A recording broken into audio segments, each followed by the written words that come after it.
Autoimun adalah kondisi di mana sistem kekebalan tubuh yang seharusnya melindungi tubuh dari infeksi dan penyakit justru menyerang sel-sel, jaringan, atau organ tubuh yang sehat. Pada kondisi normal, sistem kekebalan tubuh bisa membedakan antara sel tubuh sendiri dan sel asing, seperti bakteri dan virus. Namun, pada penyakit autoimun, sistem kekebalan tubuh salah mengidentifikasi sel tubuh sendiri sebagai benda asing dan mulai menyerangnya. Ada banyak jenis penyakit autoimun, salah satunya lupus. Lupus adalah penyakit autoimun kronis yang membuat sistem kekebalan tubuh menyerang jaringan sehatnya sendiri. Ini dapat mempengaruhi bagian-bagian tubuh termasuk kulit, sendi, ginjal, jantung, dan otak. Salah satu ciri utama lupus adalah produksi autoantibodi, terutama antinuklear antibodi, yang menyerang inti sel sehat. Autoantibodi ini membentuk kompleks imun dengan antigen atau zat yang dianggap asing oleh tubuh.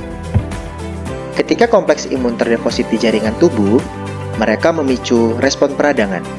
Sel-sel imun tubuh akan diaktifkan dan melepaskan senyawa-senyawa tertentu yang dapat menyebabkan munculnya kerusakan jaringan, pembengkakan, dan juga nyeri. Apabila peradangan terjadi secara berulang dan tidak terkontrol, maka dapat menyebabkan kerusakan permanen pada jaringan atau organ tubuh kita. Gejala lupus bisa berbeda-beda pada setiap orang. Misalnya, ada yang mengalami pembengkakan pada sendi yang bisa bikin gerak jadi terbatas dan agak sakit.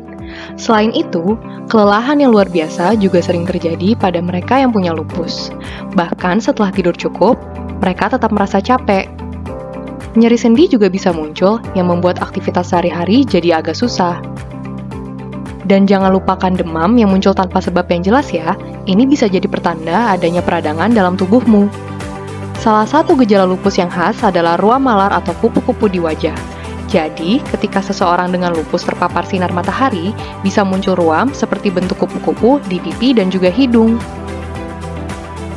Diagnosis lupus dapat menjadi tantangan tersendiri, karena gejalanya mirip dengan penyakit lain. Ketika dokter akan mendiagnosis lupus, maka dokter akan mengevaluasi melalui kombinasi riwayat medis, pemeriksaan fisik, dan juga pemeriksaan laboratorium. Pemeriksaan laboratorium apa saja sih yang digunakan untuk diagnosis lupus?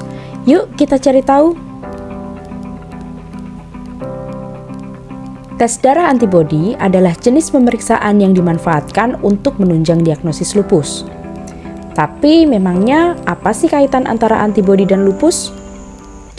Kita pasti masih ingat ya bahwa antibodi berfungsi untuk menyerang dan menetralkan zat asing seperti bakteri dan juga virus. Sayangnya, dalam kasus autoimun termasuk lupus, antibodi kita salah menilai protein tubuh sebagai zat asing yang berbahaya sehingga malah menyebabkan inflamasi bahkan kerusakan jaringan. Hal inilah yang berperan dalam penyakit lupus. ANA merupakan antibodi yang menyerang protein di dalam sel. Keberadaan ANA di dalam tubuh mengindikasikan bahwa tubuh sedang mengalami respon autoimun yang tidak normal. 97% penderita lupus akan dinyatakan positif ANA. Akan tetapi, ANA bukanlah pemeriksaan yang spesifik terhadap lupus. Selanjutnya adalah anti-dsDNA. Anti-dsDNA merupakan antibodi spesifik yang menyerang DNA double strand atau DNA untai ganda.